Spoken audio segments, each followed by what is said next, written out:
येतो, मुख्यमंत्री स्वतः येऊन उत्तर देतात आणि त्यामुळे हे कलेक्टिव्ह आमची रिस्पॉन्सिबिलिटी आहे, जबाबदारी आहे। त्यामुळे काय आहे, आता काय झालंय, त्यांच्याकडे मुद्दे नाही आहे, ते डेस्परेट झालेले आहेत, फ्रस्ट्रेट झालेले आहेत आणि आता त्यांचं मानसिक संतुलन बिघडलेलं आहे। त्यामुळे आता ते नाही आहेत, नाही तर मी बोललो असतो, कोण होता असं तू, काय झाला असं तू, अरे वेड्या असा वाया गेला असं तू, अरे काय आहे।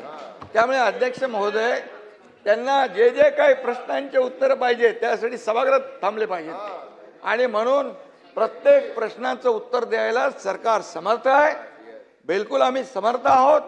प्रश्न मांडण्याची जबाबदारी जी आहे ती त्यांनी पार पाडली पाहिजे। नुसतं स्टंटगिरी करून येऊन इथे काहीतरी बडबड करून जायचं आणि सभागृहाचा वेळ वाया घालवायचा।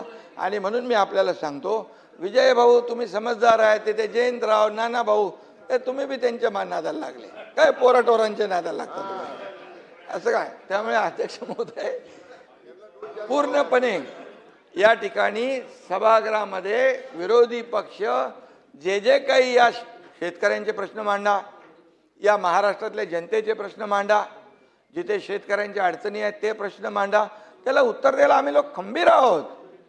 सरकार खंबीर आहे। प्रत्येक याला पैसे शेतकऱ्यांना आतापर्यंत, नाना भाऊ, आतापर्यंतच्या इतिहासामध्ये, मी 2.5 वर्ष मुख्यमंत्री होतो, आता देवेंद्रजी काम करता, आतापर्यंतच्या इतिहासात 45,000 कोटी रुपये शेतकऱ्यांना देण्याचं काम केलंय।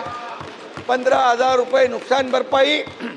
त्यानंतर तुम्हाला सांगतो, पहिलं तुमच्या काळामध्ये NDRFच्या निकषाने पैसे देत होते, आम्ही NDRFच्या दुप्पट केलं, 2 हेक्टरचं 3 हेक्टर केलं, सततच्या पावसाचं नुकसान मिळत नव्हतं ते दिलं।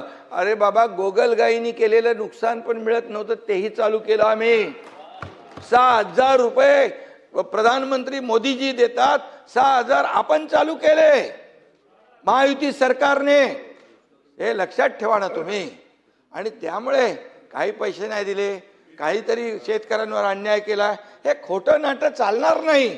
महाराष्ट्रातल्या जनतेने दाखवून दिलेलं आहे, जागा तुमची, तुम्हाला बोलत नाही, जागा दाखवून दिलेली आहे। आता ही एकदम अशी होत चालली आहे, अगदी इकडे आता इकडे बाहेर पडतील तिकडे।